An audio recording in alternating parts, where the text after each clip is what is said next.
welcome back to my channel. I'm Sarah. If you're new here, which probably are, this is only my second video. Welcome. I am here to talk about books and show you a little bit of my life. Today we are going to talk about some of my 2025 reads.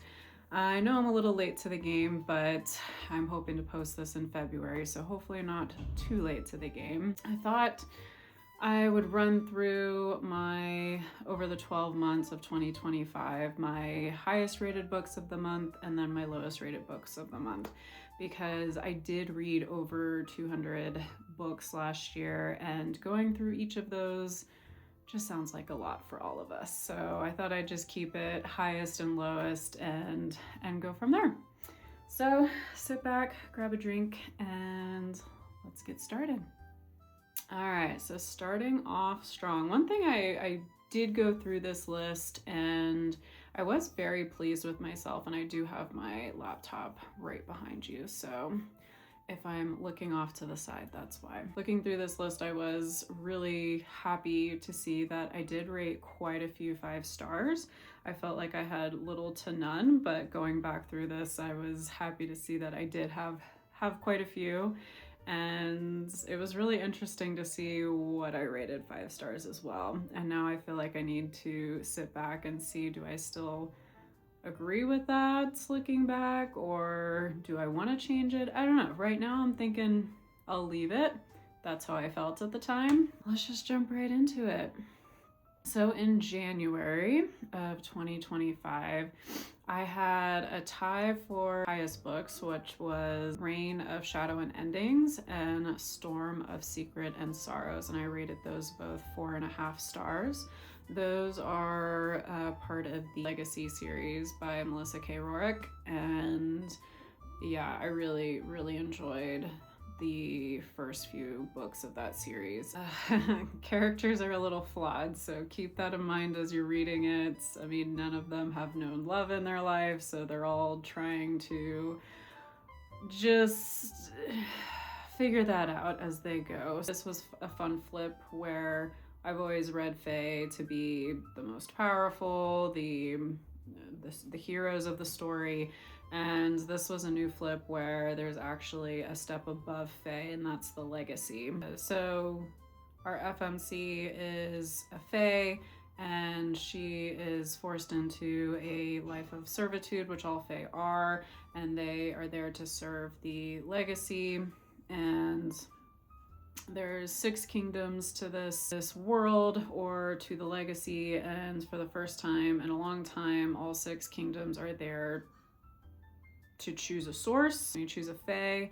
This selection just kind of goes awry, and there's a huge power imbalance, I should say, that happens, and so the story kind of starts there and leaves you off on a really big cliffhanger. So I did have a lot of fun with this one. My lowest rating for January was A Touch of Ruin, which is a part of the Hades and Persephone series. The first one is A Touch of Darkness, which I rated 3 stars, and then this one I rated 2 stars. And I'm one that I really like. I like tension, I like yearning, and it kind of happened pretty quick in the first book. It was just a smut to be smut, in my opinion. It may have just been wrong book, wrong time for me, but this one was just, I did enjoy the first book. I thought it was fun. Could it have extended out a little bit longer to improve the tension happening? Yes, but yeah, by the second book, I was just done. I can't even remember details at this point with that book. Getting into February, I actually had 2 5-star reads in February.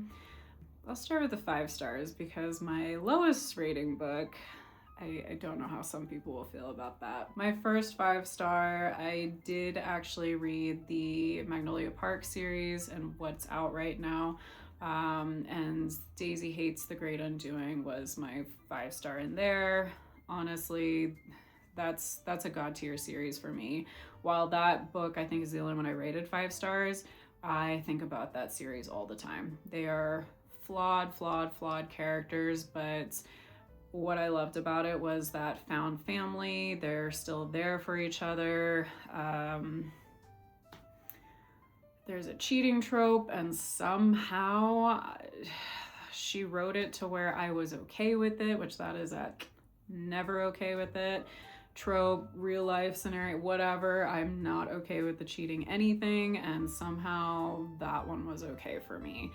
That's how well she wrote that book for me. So I loved how poetic and how well written Jessa Hastings wrote that series. I had so many quotes that I had highlighted after reading that, and which book was it?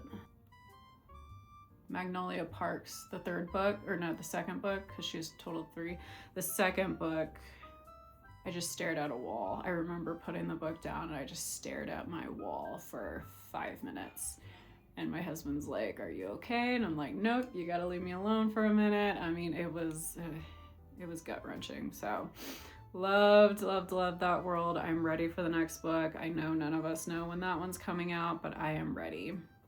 The second 5-star read, as I was getting into romantasy, fantasy, all of that, I was doing a lot of YA. Now I'm not much of a YA person, but this is one that I really enjoyed, and that's Rebel Witch, which is a part of the Crimson Moth series. First one is Heartless Hunter, and this one was just done really well for me. I thoroughly enjoyed the atmosphere, the plot, the tension being had between the characters. So in this one, the second book, I loved better than the first book, which doesn't normally happen for me. I had a great time with this one, and this one was a big surprise, so 5 stars for me. All right, my lowest rated for February. The lowest rating at 3 stars was Onyx Storm. I loved Fourth Wing. I think I rated it 4 stars. It's not a 5-star god-tiered series for me. I thoroughly enjoyed the first book. I don't even know if I'm gonna finish this series, to be honest, which hopefully I haven't pissed enough of you guys off that you're leaving me already, but I could go on about Onyx Storm. Was it entertaining? Yes, I still gave it 3 stars. I still was upset towards the end, but let's just say that I had to pull up a chart of all the characters, all their dragons, who's connected to who, first and last names, because I was getting confused on when someone would refer to someone by their first name, when someone referred to them by their last name. It was a lot. I felt like I was almost studying with this one. Granted, I didn't do a reread beforehand, and so I am one that I need to keep up with the series in order to really stay involved with that world, and this was one that got released, a year later or so, so 3 stars for Onyx Storm, for my opinion. All right, moving on. In the month of March, my lowest rated book for the month of March at 2 stars was a book called Evenings and Weekends. And this was my girlfriend in my current book club. She's in a couple different book clubs, and this was her book club book for a different book club. Can I say book club anymore? They were reading this, and it sounded interesting, but this did not hit for me. It took place in London. There was a whale that got washed up on the Thames River, and it was very character driven, which I love a good character driven book, but it was so depressing. Nothing was going right for any of the characters. I closed the book and I'm like, what did I just read? Like, did I learn anything? Did I feel for any of these characters? No. So it did not hit for me. It may have just been like I was really just got off 2 5-star reads, and then I think I picked up this one shortly after. So big switcheroo for me. It could have definitely been me, myself, and I. But this one just didn't hit for me. My top reads for March were, I had a lot. So I had one 5-star read, but then I put 2 others on there that I rated at 4.75, so almost 5 stars. My 5-star read was Pen Pal, which I did go in blind, and that is how I was told to go into Pen Pal, was completely blind. Don't look up anything, don't read the back of the book. And all I knew was that it's about a woman that gets mailed a letter from a guy from prison. That's all I got. That's all I went into it. And that's how I would suggest going into it as well. It was fun. It was good. It threw me for a loop. I haven't read thrillers or suspense or anything like that recently. So this one hit for me. It hit really well. So well that I actually read J.T. Geisinger. I hope I'm pronouncing her last name right. I read her Mafia series as well, and I actually really enjoyed that. And then my 4.75, I had 2. First one is Nocticadia, which I still think about that book, and I'm tempted just to bump that up to 5. The biggest reason why I took off that 2.5 is there's worms. There's yeah. I guess I just wasn't in the headspace when I was reading that. But besides that, the world that was built, I felt like I was there. I felt like I was on a movie set, or that I was walking around. That gothic feel. Oh, it was beautiful. I loved it. So yeah, I may bump that one up to 5 stars. But Nocticadia was great. And then I also read Metal Slinger, and I knew that there was a huge twist at the end, and the twist got me. So I had a great time. I love the water. Love the water, love the ocean. So I had a great time. 4.75 for me. I think I knocked it down because with a lot of fantasy, there's we're bonded mates, or whatever term they want to use. And I felt like because he was bonded to her, he just loved her immediately. And I'm like, but why? Why do you love her? So that was a bit of a knockdown for me. But like I said, I still enjoyed it, and I will be reading the second one that comes out this year. All right, taking us into April. April was really good, actually. I think my lowest rated book was a 3-star. It's the part of the Dream Harbor series, and I read this Strawberry Patch Pancake House. I think that's what it's called. And 3 stars. It was fun. I think it's a single dad trope, and yeah, that's all I have to say about that.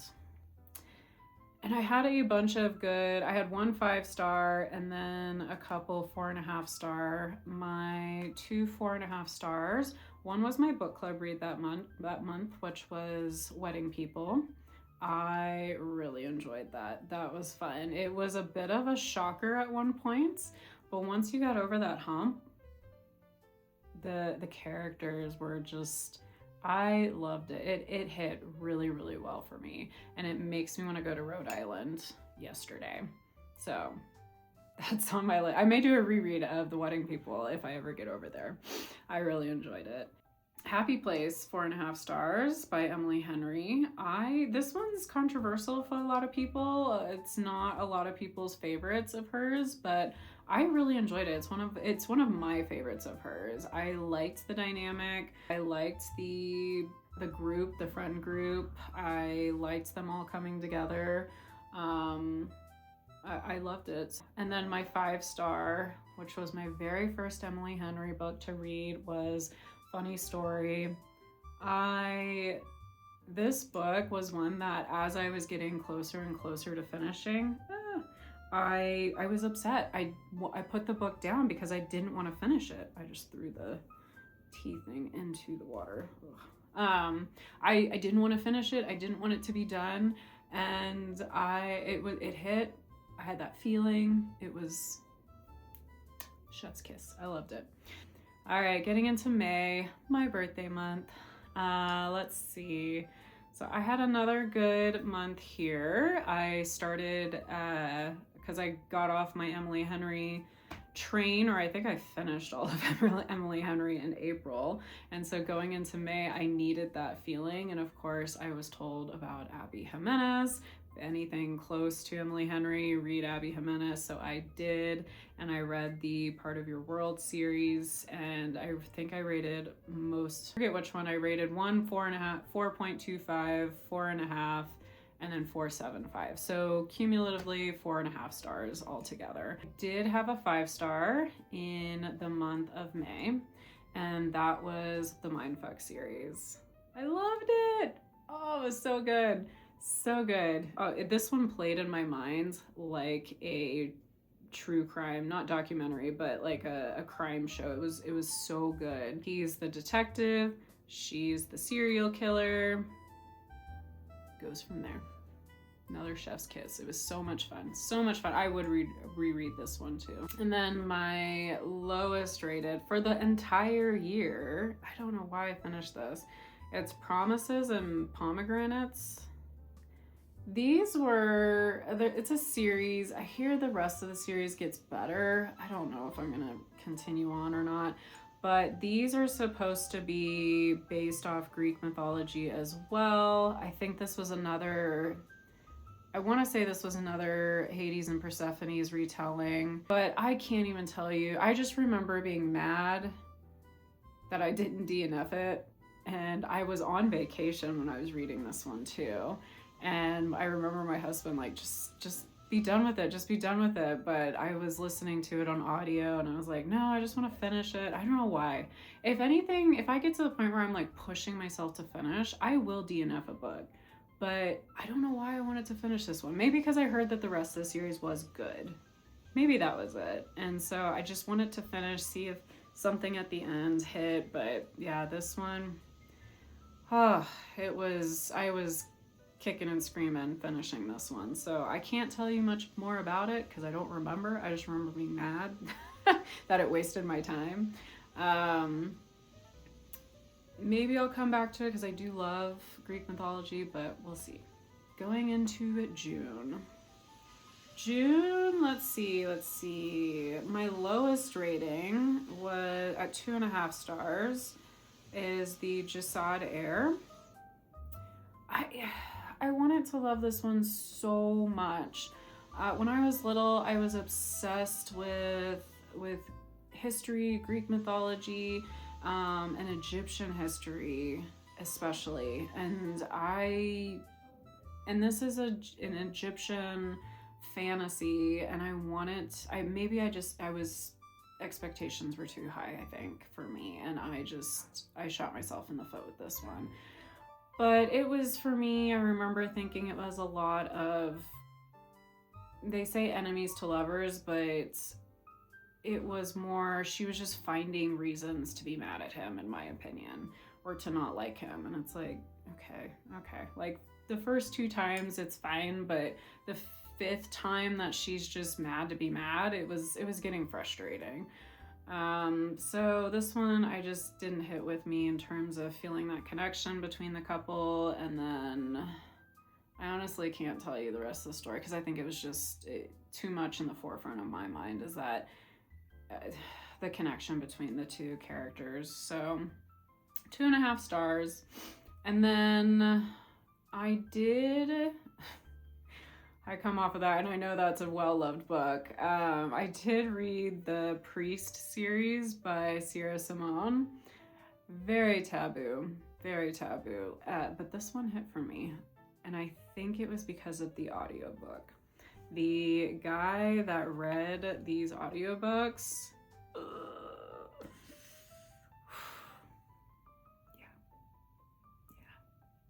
I gave these 4.25. Oh yeah, these were good. I liked them. That's all I'm gonna have to say about that. And then did have another 5-star, and that is The Conditions of Will by Jessa Hastings. I really enjoyed this one too. I liked the messiness of the family. I think I resonate with that. And again, she is just a beautiful writer in my opinion. I really enjoy her writing. I love when I just want to punch some of the characters in the face, and there was a couple that I wanted to do. I liked the connection between the two characters, or between our FMC and MMC. This one I really enjoyed. This is a heavy on the family dynamic.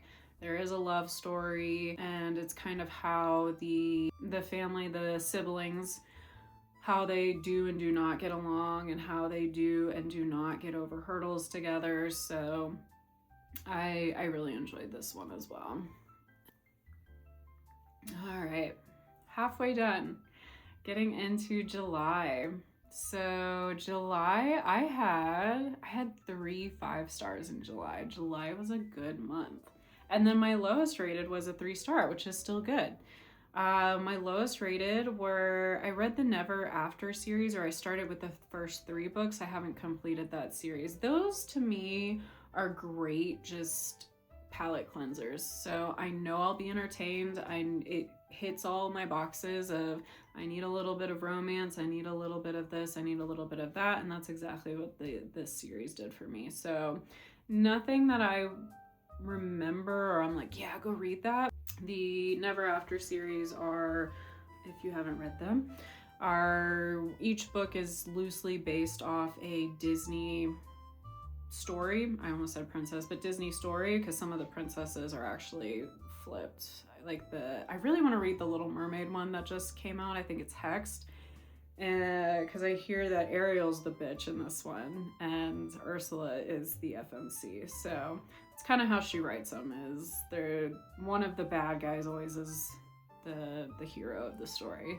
So that's fun. I enjoyed that. And then my 3 5-stars in the month of July. The first 5-star I had was my book club book, which was The Paradise Problem by Christina Lauren. I really enjoyed this one. I had so much fun. The FMC and the banter between the FMC and the MMC just had me laughing. I was cracking up. Oh, it was so much fun. I had so much fun with this book. But I want to read more of her stuff. I really enjoyed these couple that I have read of hers, and oh no, it's them. Sorry, I do remember. It's Christina's one individual, Lauren's the other individual. So it's 2 people who are best friends, I want to say, writing these books. So I want to read more of it. But Love in Other Words, that was the other one I read by them, and I rated that one pretty high. I think 3.475 or something. And then the other 2 5-star reads is the Windy City series, the 2 baseball players of Play Along, Caught Up and Play Along. I loved them. Windy City series is a god tier for me. I will be rereading that one as well. Those were the only 5-stars in the series for me, but everything else was 4 and above. So I would highly recommend anything in that series by Liz Tomforty. So just thinking about my 2 boys. I love them. All right, and then in August, let's see, I did not have a 5-star in this one, but I had a lot of 4.5. So I'll just throw my 4.5s out really quick.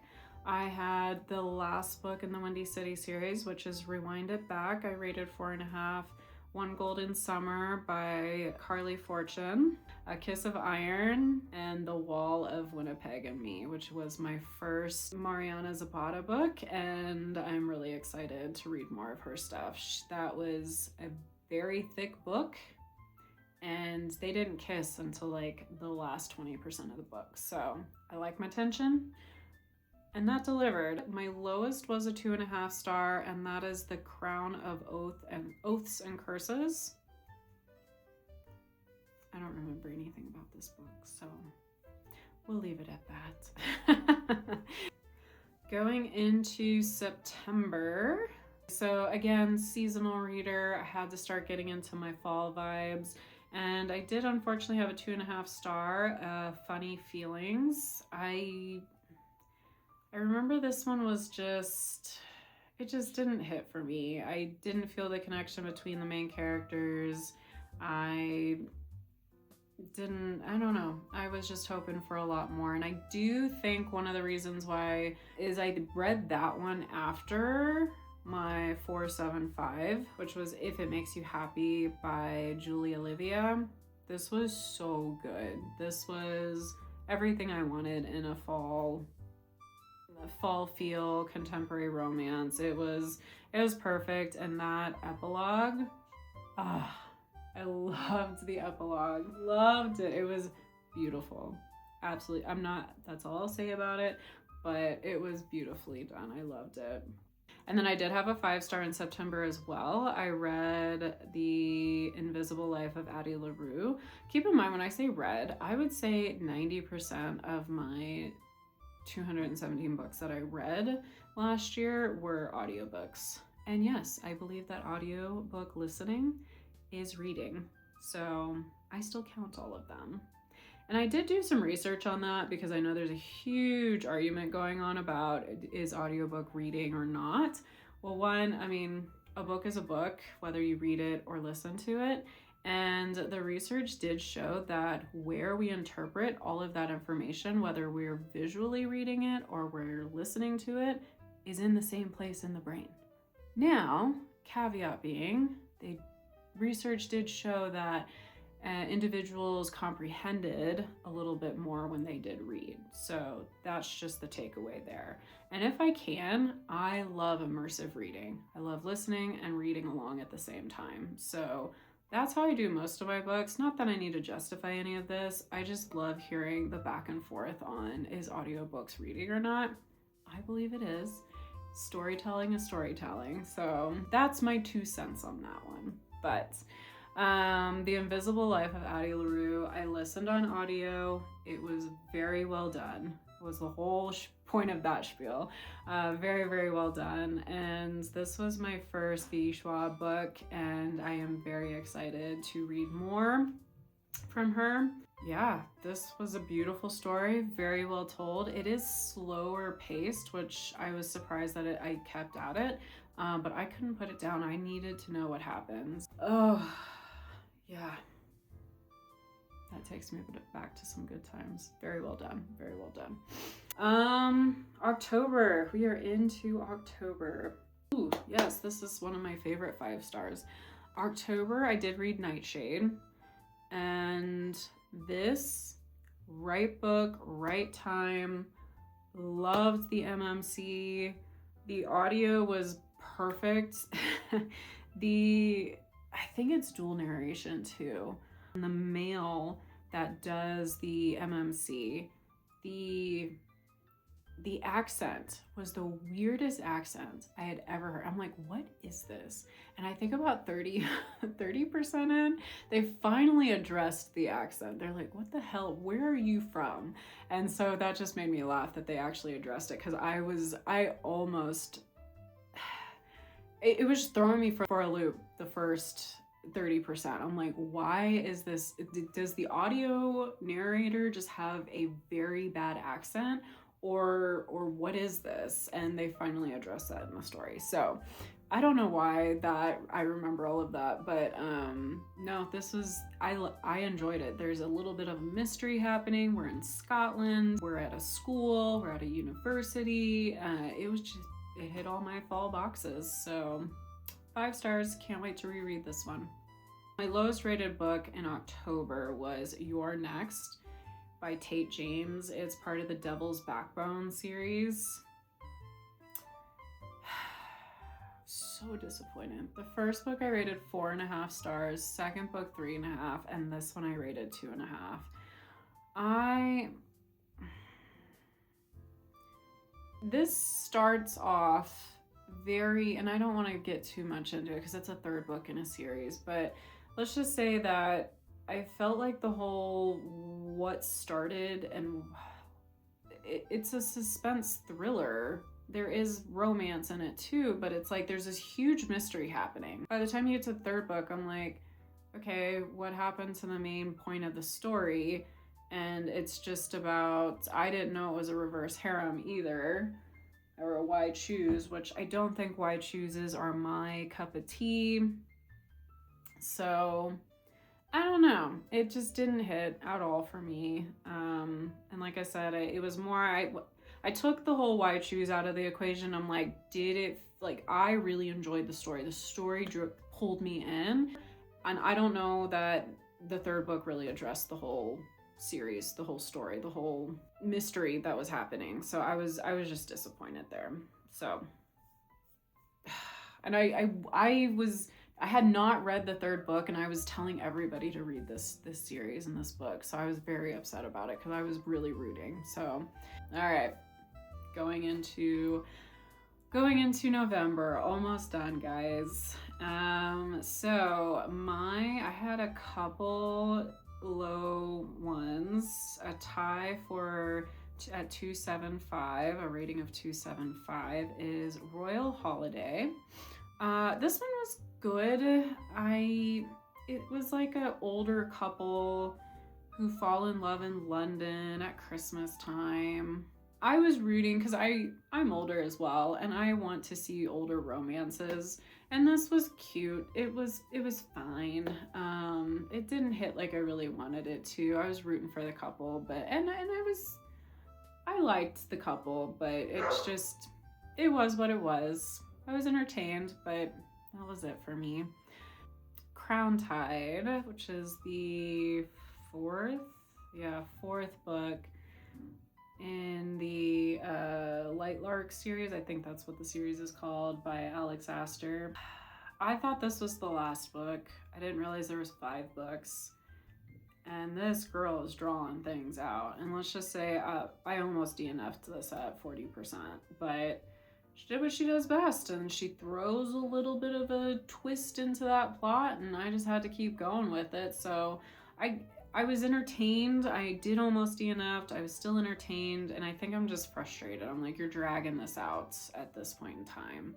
I really enjoyed the first 2 books in this series. I think it could have been a fantastic 5-star trilogy, but everybody's drawing series outs nowadays. So this one didn't hit like the others did, but will I continue? Do I want to know how the story wraps up? We'll see.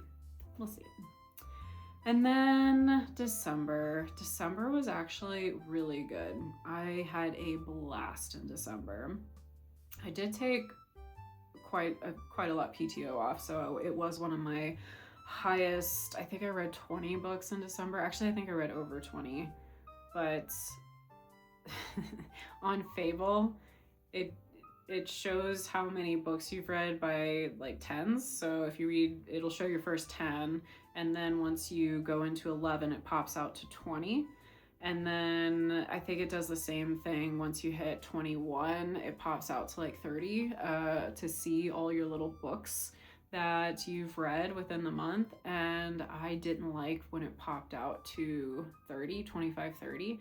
So I actually pushed books up a month to keep my Fable in less than 20 so I could see all the titles. I don't know. Does anybody else do that? But some of those were very short novellas. Like I did read Brimstone by Callie Hart, and there's a novella that you have to read beforehand, and I don't know how many pages it was, but I listened to the audio, and the audio was only 4 hours long, and on double speed I got it done in 2 hours. So I did read a couple novellas in there as well, which I was tempted not to add, but I like to keep up with those things. So anyway, my lowest rated scores were at 3.5 stars, so still really good ratings, were Wuthering Heights and Addicted to You. I started the Addicted series and I finished it last month. I can't wait to talk more about it, but Wuthering Heights, I wanted to start getting into classics and the movies coming out. So I wanted to do a reread of that because I did read that book in, I want to say high school. I had to read it for something. and I forgot the premise of the story. I knew it was a tragic love story, and it is, and essentially the MMC just kind of got on my nerves towards the end of the book because he just seemed to hold a grudge. Let's just put it that way. The grudge holding was just kind of getting to me, which is what bumped my rating down for it. But other than that, I thought it was a good story and I had fun with it. And then Addicted to You, we'll get into this series soon. I did read all 10 books and I love them and I want to give everybody a hug, and they're all my best friends, so we'll just put it that way too. But starts off a little slow for me. 2 addicts, one's a sex addict, the other is an alcoholic, and it's their story on how they are best friends and their progress through that. So, and then my highest rating, I did find one of my favorite holiday romances. Holiday Romance by Catherine Walsh was perfection. I listened to this on audio and I love a good Irish accent, and that hit for me. So I love Ireland. I've been to Ireland before, so I loved being pulled back into that country, and they are just wonderful people. And then I did read Heated Rivalry. So the first book, Heated Rivalry, it's a 5-book series, 5 or 6. I only read Heated Rivalry in the long game. I only read Ilya and Shane's story. I didn't read any of the other ones. Heated Rivalry, I rated 4.5 stars, and then the long game was my 5-star for the month of December. Oh, their story is so beautiful. I thought it was just great representation all around between MM romance and the long game. They hit on depression. Eating addiction was the other one. So I loved it. I loved it. And of course I watched the show, and I was addicted there for a while. The Addicted series actually helped me get out of my Heated Rivalry slump. So the irony there. But that's it, guys. That is my quick high-low for 2025. What 5 stars did you have in 2025? Were any of them my 5 stars? And I hope none of your 5 stars were my lowest. But I look forward to seeing you guys next time, and I hope you guys have a good rest of your day.